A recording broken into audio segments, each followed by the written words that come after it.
नमस्कार साथियों, हिंदी नेटशाला में आप सभी का पुनः हार्दिक अभिनंदन है। अपने इस चैनल पर हम प्रारंभ करने जा रहे हैं एनसीईआरटी की 11th और 12th की पुस्तकें। वर्तमान में एनसीईआरटी की यह 11th और 12th की पुस्तकें केवीएस का जो नया पैटर्न आया है, नया सिलेबस आया है पीजीटी परीक्षा के लिए, उसमें निर्धारित हैं। इसके साथ ही साथ एनसीईआरटी की ये पुस्तकें अन्य प्रतियोगी परीक्षाओं के लिए भी उपयोगी हैं। तो यह है हमारी कक्षा 11 की पुस्तक आरोह के अंतर्गत जो पाठ दिए हुए हैं उनका इंडेक्स में पहले आपको बता देती हूँ। विषय सूची है नमक का दरोगा, मियां नसरुद्दीन, अपू के साथ 2.5 साल, विदाई संभाषण, गलता लोहा, स्पीति में बारिश, रजनी, जामुन का पेड़, भारत माता, आत्मा का ताप इत्यादि। काव्यखंड में कबीर और मीरा के पद लगे हुए हैं। इसके अलावा रामनरेश त्रिपाठी, सुमित्रानंदन पंत, भवानी प्रसाद मिश्र, त्रिलोचन, दुष्यंत कुमार, अक्क महादेवी, अवतार सिंह पाश और निर्मला पुत्तल। तो इन सभी लेखक लेखिकाओं की गद्य और पद्य की रचनाएं हम इस पुस्तक के अंतर्गत पढ़ेंगे। केवीएस के लिए तो यह उपयोगी है ही है, साथ ही साथ इनमें से अन्य ऐसी रचनाएं हैं, कहानियां हैं जो बहुत सी परीक्षाओं के सिलेबस में लगी हुई हैं। तो आप ठीक है, इसके अलावा इसके प्रश्न उत्तर वगैरह सभी चीज मैं आपको करवाऊंगी, पर सबसे पहले हम जो है इस पुस्तक का ये जो पाठ है, पहला पाठ आज हमारा रहेगा नमक का दरोगा, इसको पढ़ेंगे। गद्य खंड के विषय में जे कृष्णमूर्ति लिखते हैं कि उचित प्रकार की शिक्षा का अर्थ है प्रज्ञा को जागृत करना तथा समन्वित जीवन का पोषण करना। केवल ऐसी ही शिक्षा एक नवीन संस्कृति तथा शांतिमय विश्व की स्थापना कर सकेगी, जो आपके दिमाग को जागृत कर दे, खोल दे। कहते हैं ना, सरल भाषा में कहते हैं दिमाग को खोल दे, संकुचित विचारधारा से आप ऊपर उठवाए। तो ये है यह इसका मुख्य पृष्ठ है। अब यहां पर प्रेमचंद का दिया हुआ, इससे पहले कुछ ये उपयोगी यहां पर दी हुई है कोट्स, इनको देखते हैं। कोई भी पुस्तक कुछ शब्दों का संघात है। शब्दों के समूह ही तो पुस्तक कहलाते हैं, परंतु वे शब्द सजाकर इस प्रकार रखे गए होते हैं कि उनसे हम एक अर्थ पाते रहते हैं। ये साहित्य का व्याकरण में हजारी प्रसाद द्विवेदी कह रहे हैं। अर्नेस्ट फिशर कला का प्रयोजन में लिखते हैं, कलाकार होने के लिए जरूरी है वह चीजों को कस कर पकड़े और अनुभव को स्मृति को अभिव्यक्ति में तत्व के रूप में ढाले।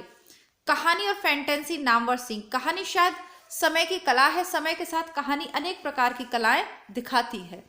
कभी वर्षों को समेटकर एक क्षण में बांध लेती है, कभी क्षण को खोलकर वर्षों में फैला देती है, कभी समय के दायरे को तोड़ती है, तो कभी टुकड़ों को जोड़कर एक दायरा बनाती है। ये नामवर सिंह कह रहे हैं, जो आधुनिक आलोचक हैं। अब आ जाते हैं हमारे जो पाठ है नमक का दरोगा, उसके लेखक प्रेमचंद का यहाँ पर परिचय दिया हुआ है। अब क्योंकि इस किताब को हम प्रतियोगी परीक्षाओं की दृष्टि से पढ़ रहे हैं, तो प्रेमचंद से भी प्रश्न आपसे पूछे जा सकते हैं। इस पुस्तक को प्रारंभ करने से पहले जो पीजीटी के विद्यार्थी हैं, आपका सवाल आ रहा था, आपके कमेंट्स आ रहे थे, मैडम इतिहास तो हटा दिया गया है, लेकिन मैंने आपसे कहा था कि आप सरल इतिहास पढ़ लीजिएगा, क्योंकि ये जो राइटर्स हैं जिनकी रचनाएं आप पढ़ रहे हैं, ये सब हिंदी साहित्य के अंतर्गत आते हैं और प्रमुख रचनाएं। अब मान लीजिए आपसे पूछ लिया कि सोजे वतन किसकी रचना है, तो आप कहेंगे कि अरे मैडम वो तो साहित्य में तो हटा दिया गया था। तो ऐसे प्रश्न क्यों? ऐसे प्रश्न इसलिए आ रहे हैं क्योंकि ये पाठ के परिचय में आपकी पुस्तक में दिए हुए हैं। यदि सरल इतिहास, अब हम एमए करके आए, पीजीटी मतलब हम एमए करके आए, तो सरल इतिहास की जानकारी हमें होनी ही चाहिए। अन्य उपयोगी टिप्स बताऊंगी परीक्षा के। सबसे पहले हम पाठ को प्रारंभ करते हैं। लेखक परिचय में प्रेमचंद लिखते हैं कि साहित्य वह जादू की लकड़ी है जो पशुओं में, ईंट पत्थरों में, पेड़ पौधों में भी विश्व की आत्मा का दर्शन करा देती है। जीवन में साहित्य का स्थान, इस टॉपिक के अंतर्गत इन्होंने ये कहा है शीर्षक में। प्रेमचंद का मूल नाम धनपत राय था। ये आपका बहुत अच्छी परीक्षा की तैयारी हो रही है। नमक का दरोगा तो सबने सुनी होगी, लेकिन आपको परीक्षा के लिए बहुत अच्छे से लेखक परिचय आपका तैयार करना ही है। आप ऐसा बिल्कुल ना लगाएं कि नमक का दरोगा लगा हुआ है तो बस नमक का दरोगा ही पूछा जाएगा। नहीं, आपसे लेखक परिचय पूछा जाएगा, पूरी किताब उसमें लगी हुई है आपकी। जन्म हुआ था 1880 लम्हई गांव उत्तर प्रदेश में। प्रमुख रचनाएं सेवा सदन, प्रेमाश्रम, रंगभूमि, निर्मला, कायाकल्प, गबन, कर्मभूमि, गोदान, ये सब क्या है? उपन्यास है। कहानी संग्रह कौन कौन से? सोजे वतन, मानसरोवर 8 खंडों में और गुप्त धन, ये कहानी संग्रह।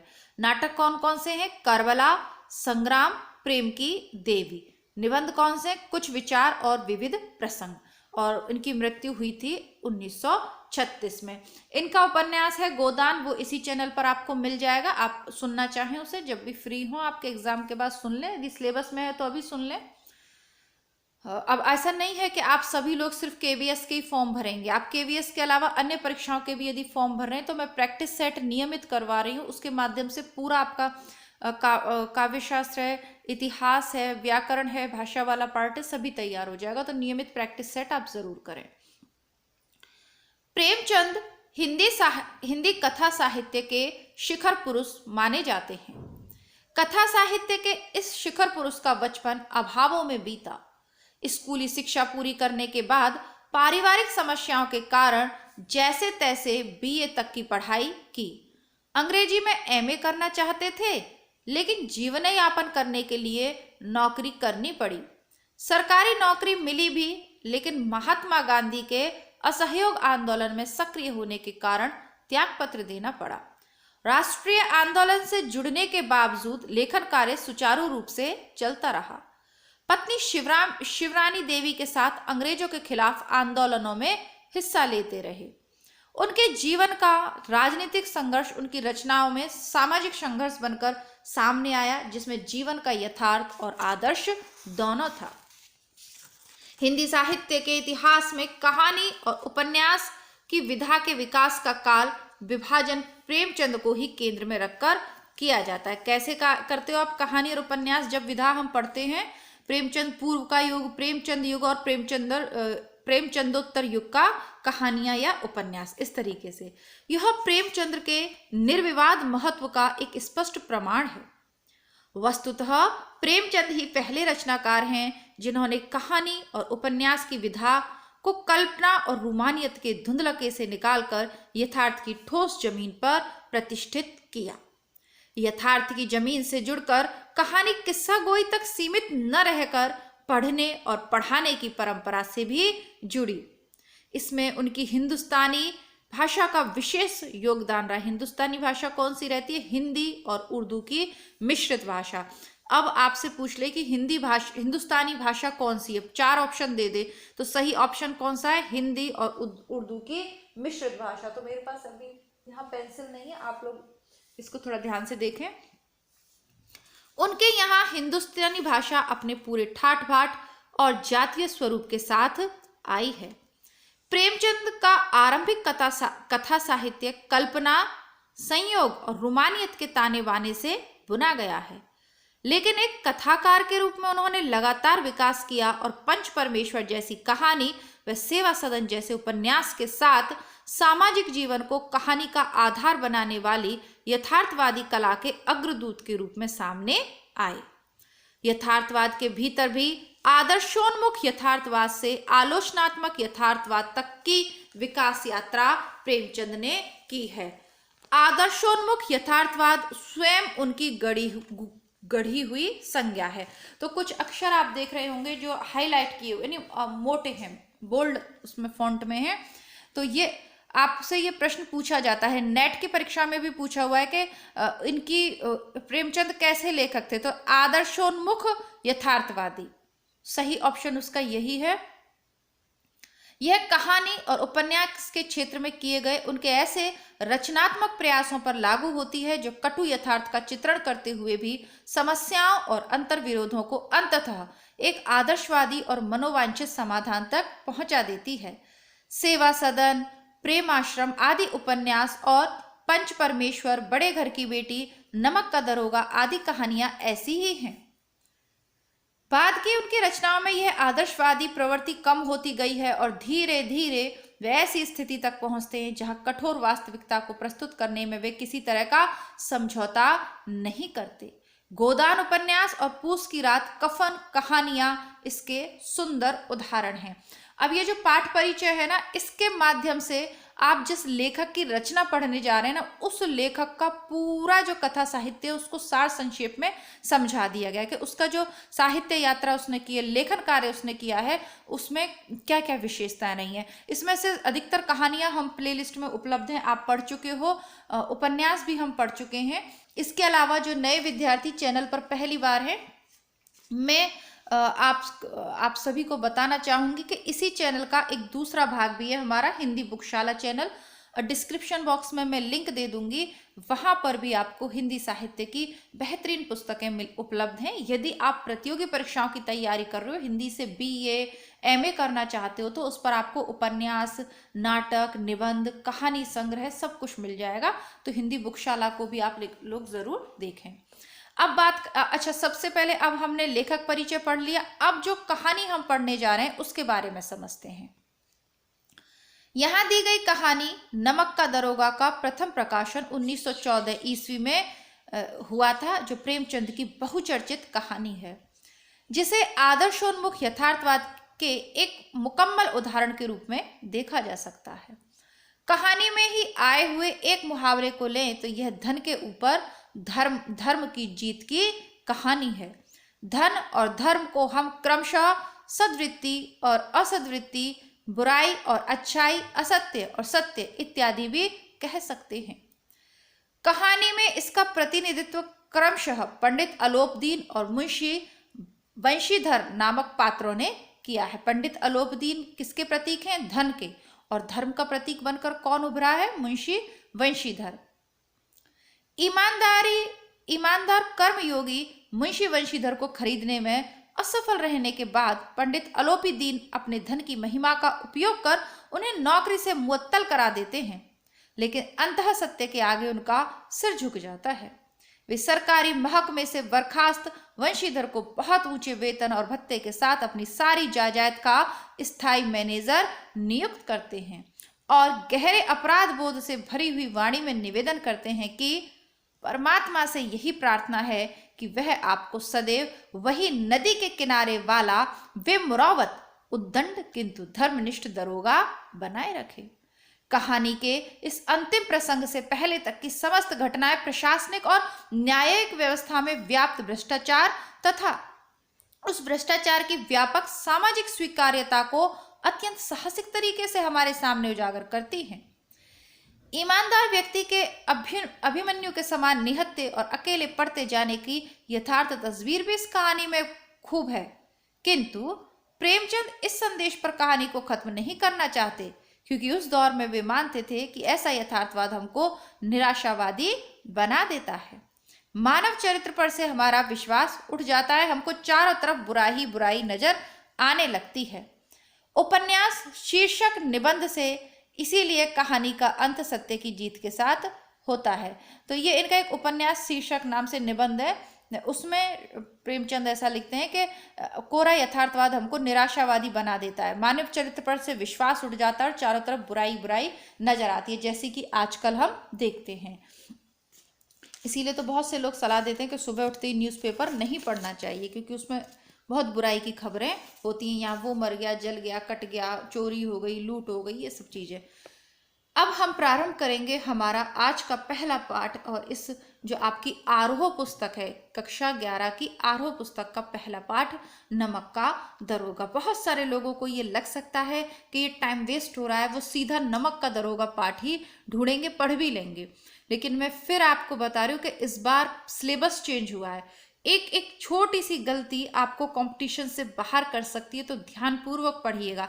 अगली बार जो विद्यार्थी पेपर देंगे उनके लिए बहुत इजी हो जाएगा, क्योंकि उन्हें समझ में आएगा कि कहाँ से प्रश्न पूछा गया, कहाँ से नहीं। कुछ चीज़ें आपके लिए अस्पष्ट हैं, ठीक है, तो आप अपनी तैयारी थोड़ी सी बढ़ाकर कर लेंगे तो गलत नहीं है, लेकिन कम नहीं करिएगा। कहानी हमने पहले भी पढ़ी सुनी है, अब क्योंकि ये पुस्तक मैं आपको पूरी करवा रही हूँ तो आप इसे पुनः सुनेंगे। और इसका फ़ायदा ये होगा कि आप जब भी चाहें अपने फ़ोन में आपको लगे कि हमें पढ़ना है तो आप इसी वाले चैनल पे आएंगे। हिंदी नेटशाला को आप सब्सक्राइब कर लीजिए। बेल आइकन का जो ऑल वाला ऑप्शन है वो आप ज़रूर दबाएं ताकि डेली नोटिफिकेशन आप तक मिले। तो पूरी प्लेलिस्ट में इन किताबों की तैयार कर दूंगी, जहाँ भी गए जब भी समय मिले तो बाकी लोग जब रील्स वगैरह देखें तब आप अपने फ़ोन में इन किताबों की तैयारी इजीली सुन के कर सकते हैं। यानी सब जगह आपको किताबें लेके जाने की ज़रूरत नहीं है। नमक का दरोगा। जब नमक का नया विभाग बना और ईश्वर प्रदत्त वस्तु के व्यवहार करने का निषेध हो गया तो लोग चोरी छिपे इसका व्यापार करने लगे। अनेक प्रकार के छल प्रपंचों का सूत्रपात हुआ। कोई घूस से काम निकालता था, कोई चालाकी से। अधिकारियों के पौवार आते, खूब मुहावरे, पौवारे यानी होना यानी चारों तरफ लाभ ही लाभ।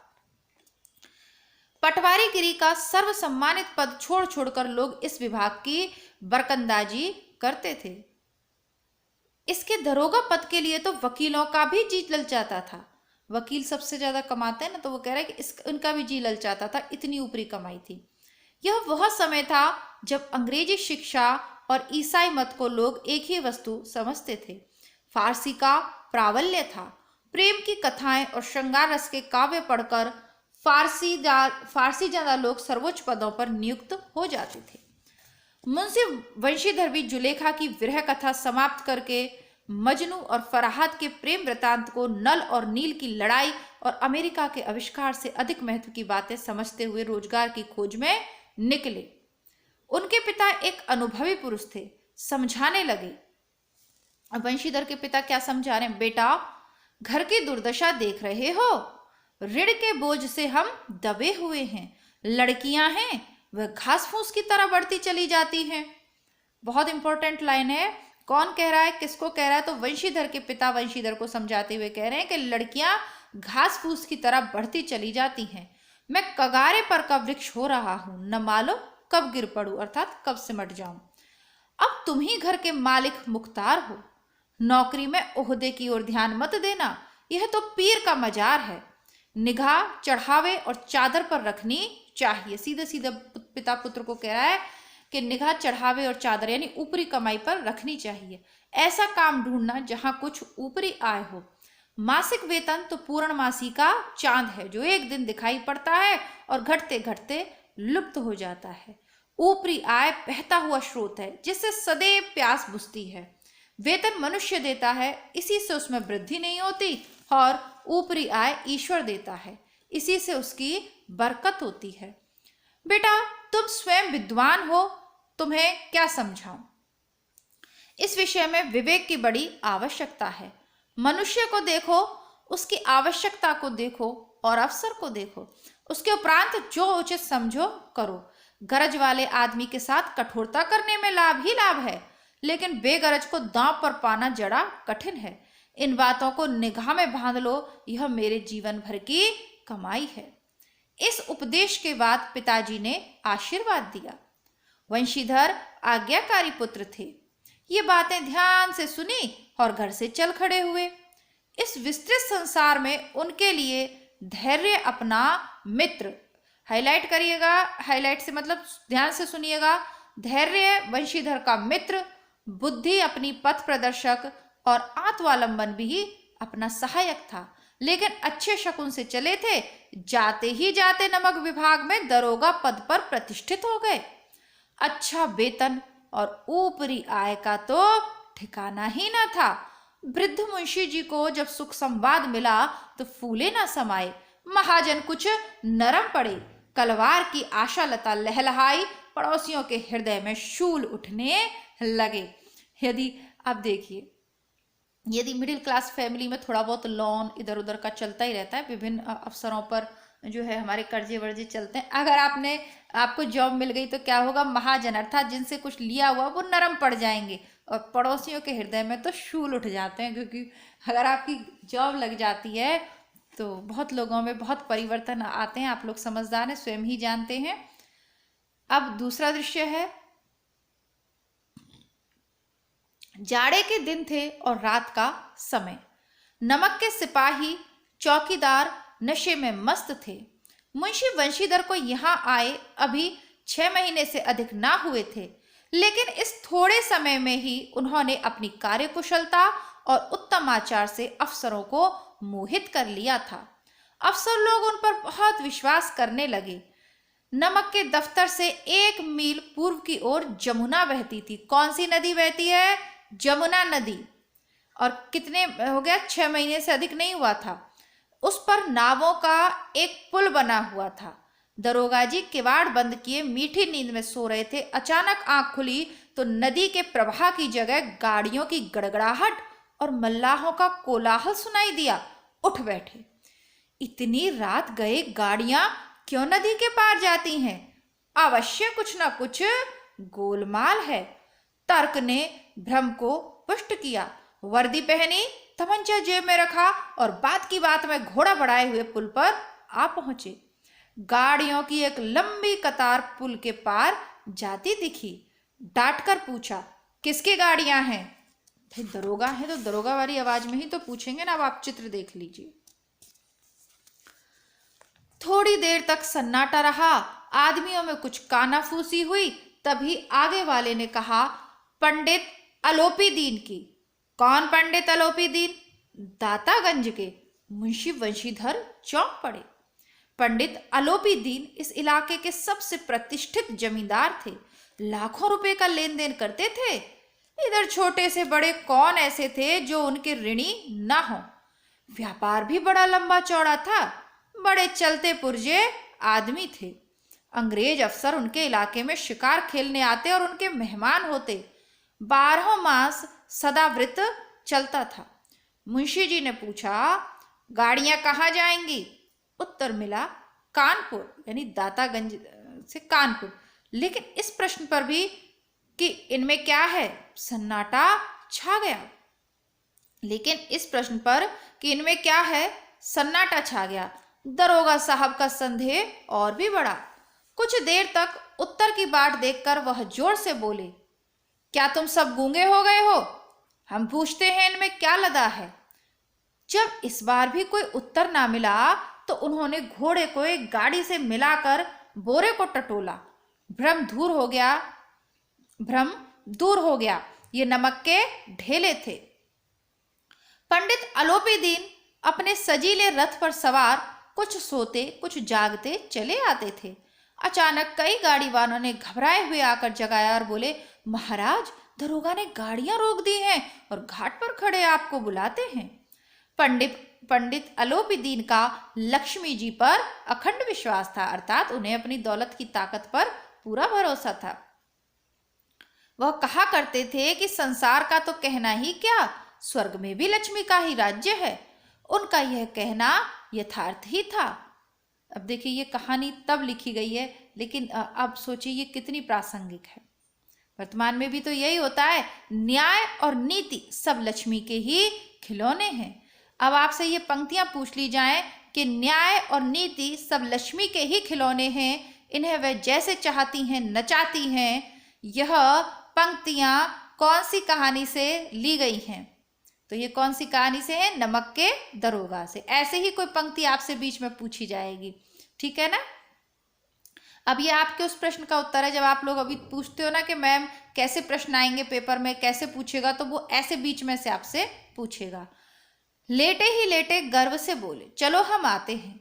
यह कहकर पंडित जी ने बड़ी निश्चिंतता से पान के बीड़े लगाकर खाए। फिर लिहाफ ओढ़े हुए दरोगा के पास आकर बोले, बाबूजी आशीर्वाद। कहिए, हमसे ऐसा कौन सा अपराध हुआ है कि गाड़ियां रोक दी गईं? हम ब्राह्मणों पर तो आपकी कृपा दृष्टि रहनी चाहिए। वंशीधर रुखाई से बोले, सरकारी हुक्म। पंडित अलोपदीन ने हंसकर कहा, हम सरकारी हुक्म को नहीं जानते और न सरकार को। हमारे सरकार तो आप ही हैं। अब चाटुकारिता देखिए कि ऐसे लोग चाटुकारिता कैसे करते हैं, वो भी देखिए। एक सेकंड रुकिएगा, मैं थोड़ा चेक कर लूँ आपकी कहानी कितनी बड़ी है। हाँ, तो ये आपकी 2 क्लासेस में हो पाएगी। फर्स्ट पार्ट आज मैं आपको पढ़ाऊंगी, क्योंकि आज इसका इंट्रोडक्शन में भी समय चला गया। कल आपका मैं पूरा करवा दूंगी, ठीक है। अब चाटुकारिता देखिए। चापलूस लोग, जब आप अफसर बन जाएंगे ना, या कोई काम निकलवाना होगा, तो लोग आपसे कैसे बातें करेंगे, उसका नमूना देख लीजिए। और जब कोई ऐसा आपसे बातें करे ना, बिना ज्यादा आपकी चापलूसी करे, तो फिर सावधान हो जाना चाहिए।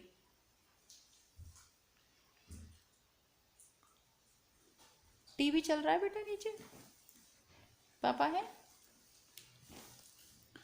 आपने, हमारा और आपका तो घर का मामला है, हम कभी आपसे बाहर हो सकते हैं। आपने व्यर्थ का कष्ट उठाया, यह तो हो ही नहीं सकता कि इधर से जाएं और इस घाट के देवता को भेंट न चढ़ावें। घाट के देवता मतलब वो जो वहां पर चुंगी पर नियुक्त है। मैं तो आपकी सेवा में स्वयं ही आ रहा था।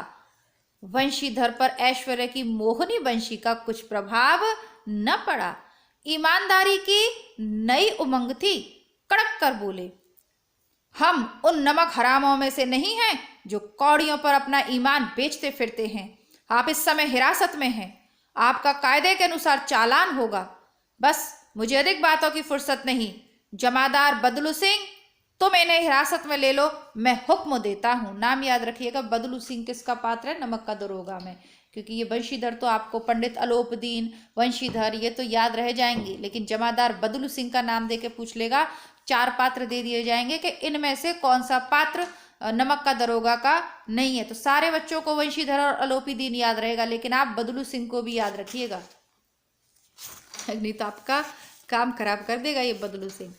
पंडित अलोपीदीन स्तंभित हो गए। गाड़ी वानों में हलचल मच गई। पंडित जी के जीवन में कदाचित यह पहला ही अवसर था कि पंडित जी को ऐसी कठोर बातें सुननी पड़ी। बदलू सिंह आगे तो बढ़ा, किंतु रौब के मारे यह साहस ना हुआ कि उनका हाथ पकड़ सके। पंडित जी ने धर्म को धन का ऐसा निरादर करते कभी न देखा था। विचार किया कि यह अभी उद्दंड लड़का है, माया मोह के जाल में अभी नहीं पड़ा, अल्लड़ है, झिझकता है। बहुत ही दीन भाव से बोले, बाबू साहब ऐसा न कीजिए, हम मिट जाएंगे, इज्जत धूल में मिल जाएगी। हमारा अपमान करने से आपके हाथ क्या आएगा? हम किसी तरह आपसे बाहर थोड़ी ही हैं। वंशीधर ने कठोर स्वर में कहा, हम ऐसी बातें नहीं सुनना चाहते। अलोपीदीन ने जिस सहारे को चट्टान समझ रखा, वह पैरों के नीचे से खिसकता हुआ मालूम हुआ। उन्हें अपनी प्रतिष्ठा, अपने धन का बड़ा ही अभिमान था। उसे क्या समझते थे? चट्टान है। लेकिन अब ऐसा लगा जैसे पैरों के नीचे से जमीन खिसकी जा रही है। स्वाभिमान और धन, ऐश्वर्य को कड़ी चोट लगी, किंतु अभी तक धन की सांख्यिक शक्ति का पूरा भरोसा था। अपने मुख्तार से बोले, लाला जी 1000 के नोट बाबू साहब को भेंट करो, आप इस समय भूखे सिंह हो रहे हैं। वंशीधर ने गर्म होकर कहा, 1000 नहीं, 1,00,000 भी मुझे सच्चे मार्ग से नहीं हटा सकते। धर्म की इस बुद्धिहीन दृढ़ता और देव दुर्लभ त्याग पर मन बहुत जल लाया। अब दोनों शक्तियों में संग्राम होने लगा। दोनों शक्तियां कौन कौन सी मानी है यहाँ पर? धन और धर्म। आप क्योंकि भूमिका पढ़कर जा रहे हैं, आप क्योंकि पाठ का पहले आपने परिचय पढ़ा है, तो आप आसानी से सही उत्तर देंगे। 2 शक्तियां किसमें? अब आप उसमें ऑप्शन में होगा वंशीधर और अलोपीदीन, तो आपको वंशीधर और अलोपीदीन नहीं लगाना है। यहाँ किन शक्तियों में युद्ध है? धर्म और धन में। धन ने उछल उछल कर आक्रमण करने शुरू किए। 1 से 5, 5 से 10, 10 से 15 और 15 से 20,000 तक नौबत पहुंची। किंतु धर्म अलौकिक वीरता के साथ इस बहुसंख्यक सेना के सम्मुख अकेला पर्वत की भांति अटल और अविचलित खड़ा था। अलोपीदीन निराश होकर बोले, अब इससे अधिक मेरा साहस नहीं, आगे आपको अधिकार है। वंशीधर ने अपने जमादार को ललकारा। बदलू सिंह मन में दरोगा जी को गालियां देता हुआ पंडित अलोपीदीन की ओर बढ़ा और पंडित जी घबराकर 2-3 कदम पीछे हट गए। अत्यंत दीनता से बोले, बाबू साहब ईश्वर के लिए मुझ पर दया कीजिए, मैं 25,000 तक में निपटारा करने को तैयार हूं। असंभव बात है, 30,000 पर किसी तरह संभव नहीं। क्या 40,000 पर भी नहीं? 40,000 नहीं, 40 लाख पर भी असंभव है। बदलू सिंह, इस आदमी को अभी हिरासत में ले लो, अब मैं एक शब्द भी नहीं सुनना चाहता। धर्म ने धन को पैरों तले कुचल डाला। अलोपीदीन ने एक हृष्टपुष्ट मनुष्य को हथकड़ियां लिए हुए अपनी ओर आते हुए देखा। चारों ओर निराशा और कातर दृष्टि से देखने लगे। इसके बाद एकाएक मूर्छित होकर गिर पड़े, क्योंकि जीवन में उन्हें जिस शक्ति पर विश्वास था वो आज पराजित हो गई। तो इसके आगे की कहानियां कल के भाग में देखेंगे। प्लेलिस्ट में क्रमबद्ध रूप से सेट कर दूंगी, आप लोग बस पढ़ते रहिएगा। प्रैक्टिस सेट सॉल्व करिए अन्य परीक्षाओं की तैयारी के लिए, तब तक इसके तैयार हो जाएंगे। मिलती हूँ आपसे कल, तब तक के लिए नमस्कार, धन्यवाद, जय हिंद। और सभी केवीएस वाले मित्रों को इन वीडियोस को शेयर करें। धन्यवाद।